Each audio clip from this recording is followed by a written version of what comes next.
This is Jay Steger from Coal Country Vines and Wines. I'm going to talk a little bit about the Ice Wine Festival on February 2nd, 3rd, and 4th. And then I'm going to talk a little bit about our ice wines and why they are special and why you should come here and taste them for free on February 2nd, 3rd, and 4th. Coal Country is, as far as I know, the only winery in Wisconsin that actually specializes in ice wine. We make 4 different ice wines, and we are going to be making a 5th one this year. We make it, our original was the Frontenac Gris grape. Then we went to Le Crescent, which most wineries have a hard time with Le Crescent. Once it gets to a certain point of ripeness, it wants to fall off the vine. For some reason, our terroir, which is basically things that affect grapes because of where you live, our terroir, for some reason, the grapes stay on the vine, so we can actually make an ice wine out of it. Then we have, over on this side, we have a Frontenac Blanc, which Frontenac Blanc, you know, it's kind of a funny story about that because for years we sold all of our Frontenac Blanc, and then the buyer, for some reason, one year didn't want to buy them when we started making wine out of it. And it's like, oh my goodness, we should have been making wine out of this grape forever. It's such a good grape. The last one we've started making was the Frontenac Noir, which is a red grape, and as you can see, it's quite red. And the new one is going to be a Petite Pearl ice wine, which I'm not sure, it's not going to be ready for the Ice Wine Festival, but you never know. It might be at the point where I could give you a taste. I'm not sure. We'll have to see how that works. But that one I'm pretty excited about because the Petite Pearl grape, so far, we actually picked a couple of days ago on January 19th, and that grape has a lot of structure and tannin compared to most Wisconsin grapes.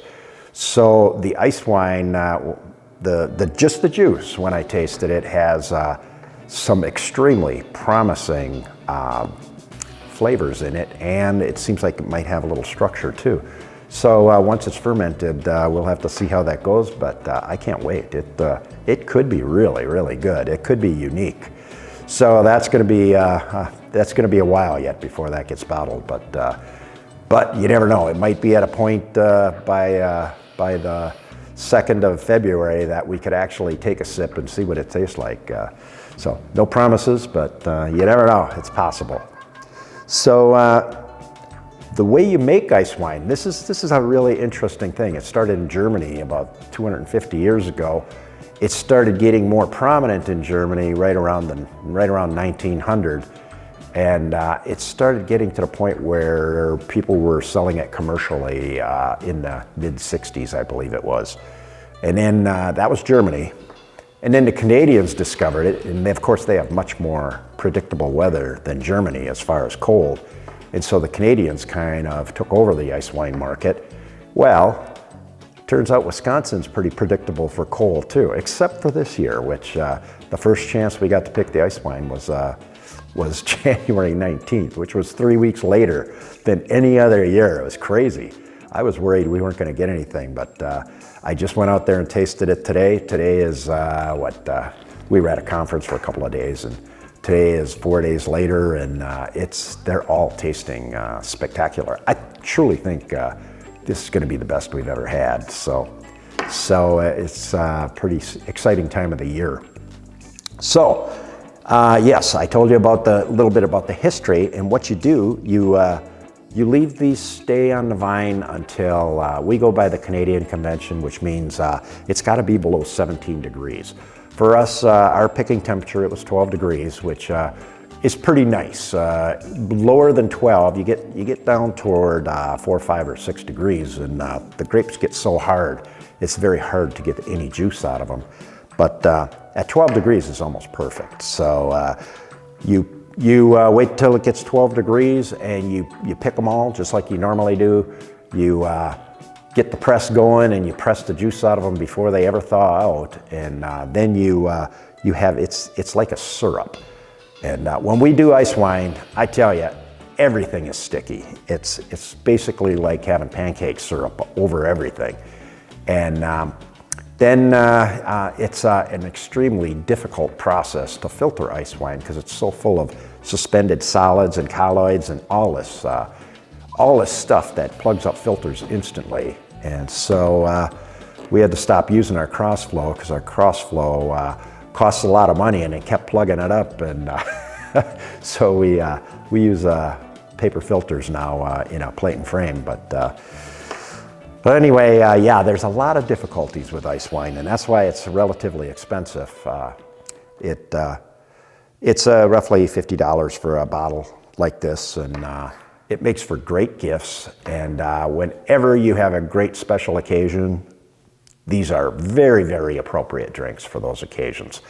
Little lower than alcohol than the average wines, because if you let these ferment to as much as far as they want to, yes, you'll have higher alcohol, but the flavors stay much better when you stop that fermentation at a sweeter level, so that you get to taste more of the juice flavors along with the fermentation. And we've been doing it that way for quite a few years now, and we think it's a better choice. Some people would rather have it fermented further and have less sugar in it, but to me it starts tasting thin, and you don't get the complete experience you do off of the full flavored ice wines.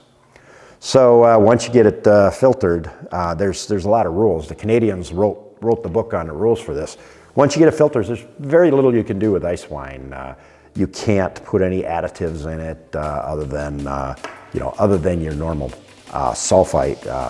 Sulfite you pretty much have to put in every wine to keep the bacteria out, but that's about it. You can't add sugar. You can't put them little flavor compounds in. I'm kind of betting you can't use tannins either, but I'm not sure about that one.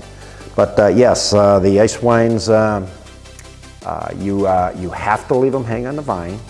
It has to be below a certain temperature, and then you have to press them before they thaw, and they can never be allowed to get above a certain temperature. So a very, very narrow set of rules, and it takes you a while to get a hang of being able to make a good product out of that, because it's such a narrow set of rules. But we think we finally figured it out after about 4 or 5 years, and so now 10 years later, we're not the biggest producer of ice wine in the United States, but we produce the most varieties of any winery in the United States, I believe. Now Canada, there's wineries that's all they make is ice wine. So there's different wineries in Canada that would have us beat, possibly, but I'll put my ice wines up against those guys any day. So February 2nd, 3rd, and 4th, you get a free taste of these. You're going to get three